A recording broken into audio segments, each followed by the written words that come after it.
മലയാളത്തിലെ ഒരു നടി പീഡിപ്പിക്കപ്പെട്ട കേസിൽ കോടതി വിധി പറഞ്ഞിരിക്കുന്നു. 1 മുതൽ 6 വരെയുള്ള പ്രതികൾ കുറ്റക്കാരാണെന്ന് കോടതി അസന്നിഗ്ധമായി കണ്ടെത്തിയിരിക്കുന്നു, പ്രഖ്യാപിച്ചിരിക്കുന്നു.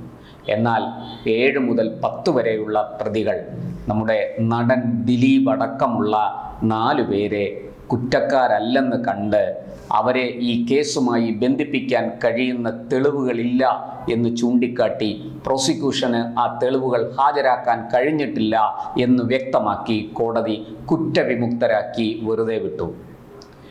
നമുക്കറിയാം നമ്മുടെ കോടതി നടപടികൾ എത്രത്തോളം വൈകും എന്ന് നമുക്ക് തന്നെ ഏകദേശ ധാരണയുണ്ട്. ഈ കേസിൽ 8 വർഷമെടുത്തു കോടതി വിധി പറയാൻ. ഈ 8 വർഷം അതിജീവിത കാത്തിരുന്നു. തനിക്ക് നേരിട്ട കൊടിയ പീഡനത്തിന് ഉത്തരവാദികളായവരെ നിയമം ഏത് തരത്തിൽ കൈകാര്യം ചെയ്യും എന്ന് അറിയാൻ. എന്തായാലും ആ പീഡിപ്പിക്കപ്പെട്ട പെൺകുട്ടിയോടൊപ്പം നമ്മൾ എല്ലാവരും നിലകൊള്ളുകയാണ്.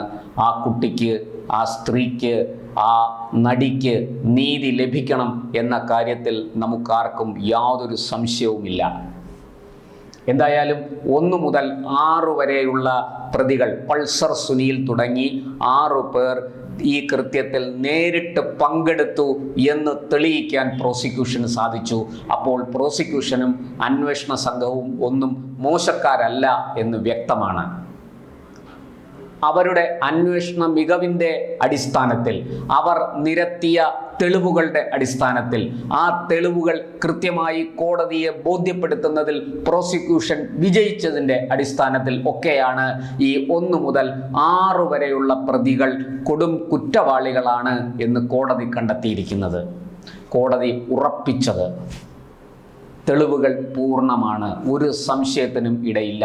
അവർക്കുള്ള ശിക്ഷ വെള്ളിയാഴ്ച പ്രഖ്യാപിക്കും. തീർച്ചയായിട്ടും മാതൃകാപരമായ ശിക്ഷ അവർക്ക് കിട്ടും എന്ന് തന്നെയാണ് എൻ്റെ പ്രതീക്ഷ. മേലിൽ ഒരു പെൺകുട്ടിയും, ഇത്തരത്തിൽ ഒരു സ്ത്രീയും പീഡിപ്പിക്കപ്പെടാൻ പാടില്ല. നമ്മുടെ നാട്ടിൽ സ്ത്രീകളെ ദേവതകളായി പൂജിക്കുന്ന പാരമ്പര്യമുള്ള നമ്മുടെ നാട്ടിൽ ഒരു പെൺകുട്ടി, ഒരു സ്ത്രീ ഇങ്ങനെ പീഡിപ്പിക്കപ്പെട്ടെങ്കിൽ അങ്ങനെ പീഡിപ്പിച്ചവർക്ക് ഏറ്റവും ഉചിതമായ, ഏറ്റവും കഠിനമായ ശിക്ഷ തന്നെ നൽകണം. അക്കാര്യത്തിൽ ആർക്കും ഒരു വിയോജിപ്പുമില്ല.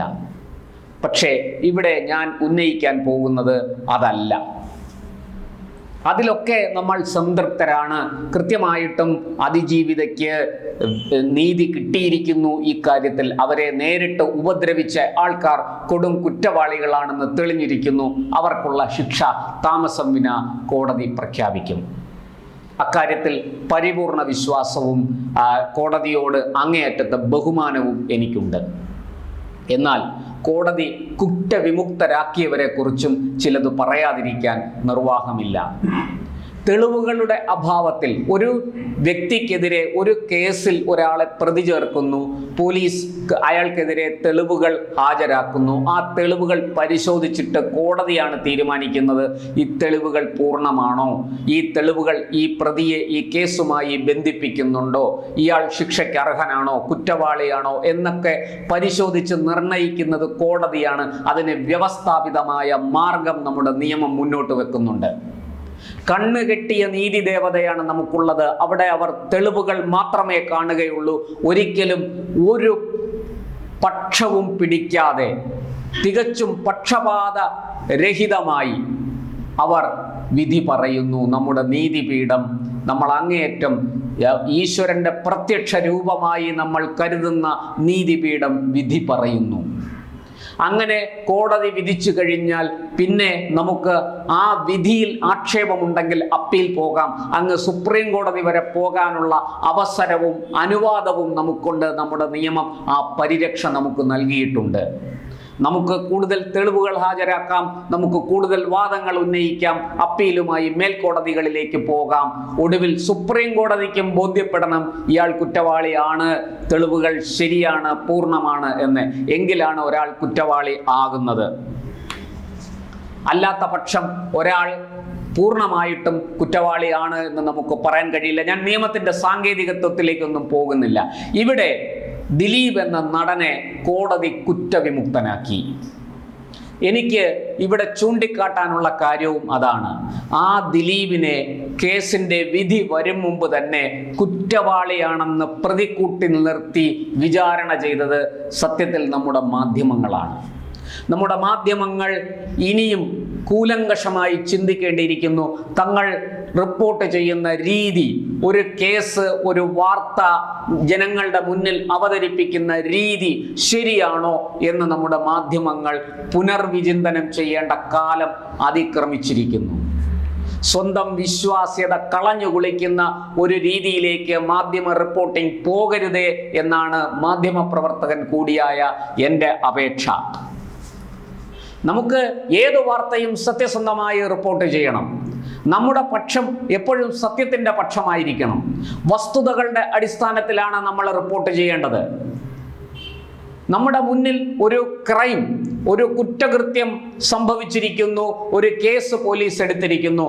നമ്മൾ ആദ്യം പിന്തുടരേണ്ടത് പോലീസിനെയാണ്. പോലീസ് നൽകുന്ന വിവരങ്ങൾ മാത്രമേ നമ്മൾ റിപ്പോർട്ട് ചെയ്യാവൂ. അല്ലാത്തവ നമ്മുടെ അന്വേഷണത്തിൽ നേരിട്ട് ബോധ്യപ്പെടണം. അതിന് കൃത്യമായി ജീവിക്കുന്ന തെളിവുകൾ വേണം.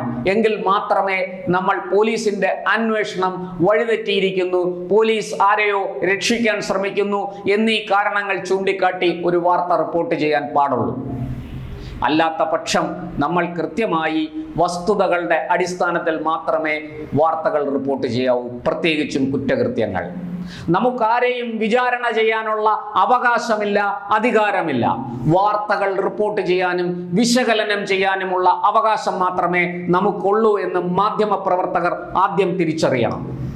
അല്ലാത്ത പക്ഷം അവർ നാളെ ജനങ്ങളുടെ മുന്നിൽ അങ്ങേയറ്റം വെറുക്കപ്പെട്ടവരായി മാറും. ഇന്ന് നമുക്ക് കിട്ടുന്ന പ്രത്യേക പരിഗണന സമൂഹം കൽപ്പിച്ചു നൽകിയിരിക്കുന്ന ഒരു പ്രോട്ടോകോളിലും നമ്മൾ പെടുന്നില്ല. സാധാരണക്കാരനേക്കാൾ മുകളിലല്ല മാധ്യമപ്രവർത്തകർ. സാധാരണക്കാരിൽ ഒരുവനാണ് മാധ്യമപ്രവർത്തകൻ.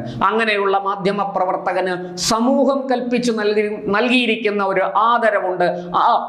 ആ ആദരവ്, ആ വിശ്വാസ്യത നമ്മളായിട്ട് കളഞ്ഞു കുളിക്കരുത്. ഇതാണ് എനിക്ക് ഒന്നാമത് പറയാനുള്ളത്. ഇവിടെ കുറ്റവിമുക്തനാക്കപ്പെട്ട ഒരു വ്യക്തിയെ ഇടവും വലവും തിരിയാതെ ക്യാമറകളുമായിട്ട് പുറകെ നടന്ന് റിപ്പോർട്ട് ചെയ്യുന്ന രീതി എത്രത്തോളം ശരിയാണ് നമ്മൾ ആലോചിക്കണം. ഡ്രോൺ ഉപയോഗിച്ച് ആ നടന്റെ വീട്ടിലേക്ക്, ആ കുറ്റവിമുക്തനാക്കപ്പെട്ട വ്യക്തിയുടെ വീട്ടിനുള്ളിലേക്ക് ഡ്രോൺ പറത്തി ഈ ഹെലിക്യാം ഉപയോഗിച്ച് ഷൂട്ട് ചെയ്യുന്നു. ഇതെത്ര ശരിയാണ്? ഇത്തരത്തിൽ റിപ്പോർട്ട് ചെയ്യാൻ നമുക്ക് അനുവാദമുണ്ടോ? ഒരാളിൻ്റെ സ്വകാര്യതയിലേക്ക്, ഒരാളിൻ്റെ മതിൽക്കെട്ടിനുള്ളിലേക്ക് നമുക്ക് കടന്നു കയറാൻ സ്വാതന്ത്ര്യമുണ്ടോ? നമ്മുടെ ക്യാമറ കണ്ണുകൾക്ക് കടന്നു കയറാൻ സ്വാതന്ത്ര്യമുണ്ടോ? ഒരു ക്രൈം നടക്കുന്ന ഒരു സ്ഥലത്തേക്കാണെങ്കിൽ നമ്മൾ എന്ത് വില കൊടുത്തും അത് ഷൂട്ട് ചെയ്യണം, അത് ജനങ്ങളുടെ മുന്നിൽ എത്തിക്കണം. തീർച്ചയായിട്ടും അക്കാര്യത്തിൽ ഞാൻ മാധ്യമപ്രവർത്തകരുടെ ഒപ്പമാണ്, ഒരു സംശയവുമില്ല. സ്വന്തം ജീവൻ തൃണവൽഗണിച്ച് അങ്ങനെ ചെയ്ത മാധ്യമപ്രവർത്തകർ നമുക്ക് മുന്നേ നടന്നുപോയവരുണ്ട്. അവരുടെ ജീവിതം നമ്മൾ മാതൃകയാക്കണം. നമുക്കറിയാം, ഇതിനു മുമ്പ് ഇതുപോലെ നമ്മൾ മാധ്യമ വിചാരണ നടത്തി അവസാനം നാണം കെട്ട ഒരു കേസുണ്ട്. അത് ISRO ചാരക്കേസാണ്. ഒടുവിൽ സുപ്രീം കോടതിയിൽ വരെ പോയി നമ്പി നാരായണൻ എന്ന ശാസ്ത്രജ്ഞൻ തെറ്റ് ചെയ്തിട്ടില്ല എന്ന് കോടതി, പരമോന്നത കോടതി തന്നെ അത് ബോധ്യപ്പെട്ട് അദ്ദേഹത്തിന് അനുകൂലമായ രീതിയിൽ ആ കേസ് മാറി. അദ്ദേഹത്തിനെ പ്രതി ചേർക്കാൻ ഉത്സാഹം കാണിച്ച പോലീസുകാർ ഇന്ന് കേസിൽപ്പെട്ട് അദ്ദേഹത്തിനെ ദ്രോഹിച്ചതിൻ്റെ കണക്ക് പറയേണ്ട ഒരു അവസ്ഥയിൽ വന്നെത്തി നിൽക്കുന്നു. ഇത് നമ്മുടെ മുന്നിലുള്ളതാണ്. അന്ന് അത് റിപ്പോർട്ട് ചെയ്ത ഈ പറഞ്ഞതുപോലെ ഇൻവെസ്റ്റിഗേറ്റീവ് ജേർണലിസം, അന്വേഷണാത്മക പത്രപ്രവർത്തനത്തിൻ്റെ പേരിൽ അദ്ദേഹത്തിൻ്റെ പുറകെ നടന്ന കേസ് അന്വേഷിച്ച നിരവധി മാധ്യമപ്രവർത്തകർ, അവരെല്ലാവരും പലരും എൻ്റെ എന്നെക്കാൾ മുതിർന്ന ആൾക്കാരാണ്, എൻ്റെ വഴികാട്ടികളാണ്. എനിക്ക് അവരോട് അങ്ങേയറ്റത്തെ ബഹുമാനമുണ്ട്. പക്ഷേ പോലീസ് പറഞ്ഞത് കണ്ണുമടച്ച് വിഴുങ്ങി റിപ്പോർട്ട് ചെയ്ത ആ മാധ്യമപ്രവർത്തകർ ചെയ്തത് തെറ്റോ ശരിയോ എന്ന് കാലം വിലയിരുത്തട്ടെ. ഞാൻ കൂടുതൽ അതിലേക്ക് പോകുന്നില്ല. പക്ഷെ നമ്മുടെ മുന്നിൽ ഒരു മാതൃകയുണ്ട്. നമ്പി നാരായണൻ കേസിൽ നമ്മൾക്ക് സംഭവിച്ചത് എന്താണ്? ഇന്ന് അത് സത്യത്തിൽ ആ കേസ് അന്വേഷിച്ച പോലീസുകാരടക്കമുള്ള ഉദ്യോഗസ്ഥരടക്കമുള്ളവർക്ക് വലിയ തിരിച്ചടി കിട്ടിയിട്ടും നമുക്ക് വലിയ പരിക്കൊന്നും സംഭവിച്ചില്ല. ജനം നമ്മളെ അങ്ങനെ അങ്ങ് തിരസ്കരിച്ചിട്ടില്ല. പക്ഷേ ഇന്ന് മാധ്യമപ്രവർത്തകർക്ക് സമൂഹത്തിൽ കിട്ടുന്ന മാന്യതയ്ക്ക് ഇടിവ് വന്നിട്ടില്ലേ? സോഷ്യൽ മീഡിയ പരിശോധിച്ചാൽ അത് നമുക്കറിയാം. ആരൊക്കെയോ എവിടെയൊക്കെയോ ഇരുന്ന് ഈ കുറ്റവിമുക്തനാക്കപ്പെട്ട നടനെതിരെ PR വർക്ക് ചെയ്യുന്നില്ലേ എന്നുള്ള സംശയം ഇവിടെ ഉയരുന്നുണ്ട്.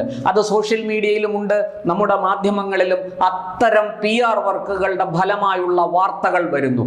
ഇത് ശരിയാണോ? നമുക്ക് മാധ്യമപ്രവർത്തകർക്ക് തീർച്ചയായിട്ടും ഈ ജനാധിപത്യ കാലത്ത്, ഈ ജനാധിപത്യ സംവിധാനത്തിൽ നമ്മൾ സമൂഹത്തിൽ ശബ്ദമില്ലാത്തവരുടെ ശബ്ദമാണ്. അക്കാര്യമൊന്നും ഒരിക്കലും നമ്മൾ മറക്കാൻ പാടില്ല. അവർക്ക് വേണ്ടിയായിരിക്കണം നമ്മൾ പേനയുന്തേണ്ടത്, അവർക്ക് വേണ്ടിയായിരിക്കണം നമ്മൾ മൈക്കെടുക്കേണ്ടത്, അവർക്ക് വേണ്ടിയായിരിക്കണം തുറന്നു പിടിച്ച ക്യാമറ കണ്ണുകൾ എല്ലാ സമയവും 24 മണിക്കൂറും നിലകൊള്ളേണ്ടത്. എനിക്ക് യാതൊരു സംശയവുമില്ല അക്കാര്യത്തിൽ. പക്ഷേ മാധ്യമപ്രവർത്തകർ തങ്ങളുടെ സീമ ലംഘിക്കരുത്. സത്യം സത്യമായി റിപ്പോർട്ട് ചെയ്യണം. ഒരാളിൻ്റെ സ്വാതന്ത്ര്യത്തിലേക്ക് കടന്നു കയറരുത്. അയാളുടെ സ്വകാര്യതയെ നമ്മൾ ഭേദിക്കരുത്. അവിടെ മര്യാദ കാണിക്കണം. റീച്ചിനു വേണ്ടി അല്ലെങ്കിൽ പ്രേക്ഷക ശ്രദ്ധ നേടുന്നതിന് വിവാദങ്ങൾ ഉണ്ടാക്കി വെടക്കാക്കി തനിക്കാക്കുന്ന ആ ശൈലിയുണ്ടല്ലോ, അത് മാധ്യമപ്രവർത്തകർ ദയവായി, പ്രത്യേകിച്ചും ദൃശ്യമാധ്യമ പ്രവർത്തകർ ദയവായി അത് പിന്തുടരരുതേ എന്ന അപേക്ഷയാണ് എനിക്കുള്ളത്. നമ്മൾ നമ്മുടെ വില കളയരുത്. ജനാധിപത്യത്തിൻ്റെ 4ാം തൂണാണ് നമ്മൾ ഈ ജനാധിപത്യത്തെ താങ്ങി നിർത്തുന്ന ശക്തിയാണ്. 4 ശക്തികളിൽ ഒന്നാണ് നമ്മൾ എന്ന സത്യം നമ്മൾ തിരിച്ചറിയണം. ശബ്ദമില്ലാത്തവരുടെ ശബ്ദമാണ്. ആ ശബ്ദത്തെ ഒരിക്കലും ഇല്ലാതാക്കരുതേ എന്നുകൂടി ഞാൻ അപേക്ഷിക്കുന്നു. ഇവിടെ നാം തിരിച്ചറിയണം, ഒരാളിൻ്റെ സ്വകാര്യത, സ്വാതന്ത്ര്യം ലംഘിച്ചുകൊണ്ടാകരുത് നമ്മുടെ മാധ്യമ പ്രവർത്തനം. മാത്രമല്ല, അവസാനമായി എനിക്ക് പറയാനുള്ളത്, വിചാരണ കോടതികളിലാണ് നടക്കേണ്ടത്. അത് കോടതികളിലാണ് അത് ഒതുങ്ങി നിൽക്കേണ്ടത്. കോടതിയാണ് തെളിവുകൾ പരിശോധിച്ച് സത്യം എന്താണെന്ന് മനസ്സിലാക്കി വിധി പറയേണ്ടത്. മാധ്യമങ്ങൾക്ക് ആ ജോലി ആരും ഏൽപ്പിച്ചു കൊടുത്തിട്ടില്ല. അത് ഏത് മാധ്യമമാണെങ്കിലും, ദൃശ്യമാധ്യമമാണെങ്കിലും ശരി, അച്ചടി മാധ്യമമാണെങ്കിലും ശരി, സോഷ്യൽ മീഡിയ ആണെങ്കിലും ശരി, നിങ്ങളെ ആ ചുമതല ആരും ഏൽപ്പിച്ചിട്ടില്ല. സമൂഹം നിങ്ങൾക്ക് അതിന് തിട്ടൂരം എഴുതി തന്നിട്ടില്ല എന്ന സത്യം മനസ്സിലാക്കണം. വിചാരണകൾ കോടതികളിലാണ് നടക്കേണ്ടത്. അതിന് ഔദ്യോഗിക സ്വഭാവമുണ്ട്. അതുമാത്രമേ വിചാരണയായിട്ട് അംഗീകരിക്കാവൂ. ചർച്ച നടത്താം, വിശകലനം ചെയ്യാം, പക്ഷേ സീമകൾ ലംഘിക്കരുത്. അത് അത്തരത്തിലുള്ള സ്വയം നിയന്ത്രണം, സ്വയം ബോധം മാധ്യമങ്ങൾക്കുണ്ടാകണം. റീച്ചിന് വേണ്ടി, പ്രേക്ഷക ശ്രദ്ധയ്ക്ക് വേണ്ടി വെടക്കാക്കി തനിക്കാക്കുന്ന പരിപാടി ദയവായി മാധ്യമങ്ങൾ ഉപേക്ഷിക്കണം എന്ന് ഞാൻ അഭ്യർത്ഥിക്കുകയാണ്. ഒരാൾ തെറ്റുകാരനാണെങ്കിൽ ശിക്ഷിക്കപ്പെടണം. അതിനാണ് ഇവിടെ ഒരു വ്യവസ്ഥാപിതമായ നീതിപീഠം ഉള്ളത്, നിയമ സംവിധാനമുള്ളത്, നിയമവാഴ്ചയുള്ളത്.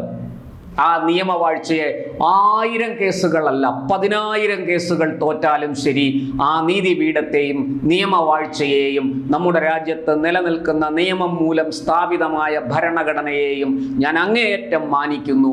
അതിൻ്റെ മുകളിലല്ല, അതിന് താഴെയാണ് നമ്മളെല്ലാവരും എന്ന ബോധ്യം നമുക്കെല്ലാവർക്കും ഉണ്ടാകണം. പ്രത്യേകിച്ചും കേരളത്തിലെ മാധ്യമ പ്രവർത്തകർക്ക്. അല്ലാത്ത പക്ഷം വെറും മാപ്രകളായി നിങ്ങളെ ചവറ്റുകുട്ടയിലേക്ക് ജനം വലിച്ചെറിയും.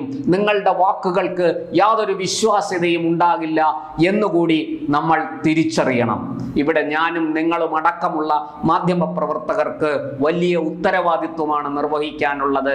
ജനങ്ങളോട്, സമൂഹത്തോട്, സർവോപരി സത്യത്തോട്. അത് ഏതെങ്കിലും ഒരാളെ പ്രതിക്കൂട്ടിൽ നിർത്തി വിചാരണ ചെയ്ത് നശിപ്പിക്കാനുള്ളതല്ല എന്നുകൂടി നമ്മൾ ഓർക്കുക. കുറ്റവാളിയാണെങ്കിൽ ശിക്ഷിക്കപ്പെടണം. അങ്ങനെ ശിക്ഷിക്കാൻ ഇവിടെ ഒരു നീതിപീഠമുണ്ട്. നീതിപീഠത്തിന് മാത്രമേ അതിനുള്ള അധികാരമുള്ളൂ, അവകാശമുള്ളൂ. നമുക്കതാരും കൽപ്പിച്ചു തന്നിട്ടില്ല.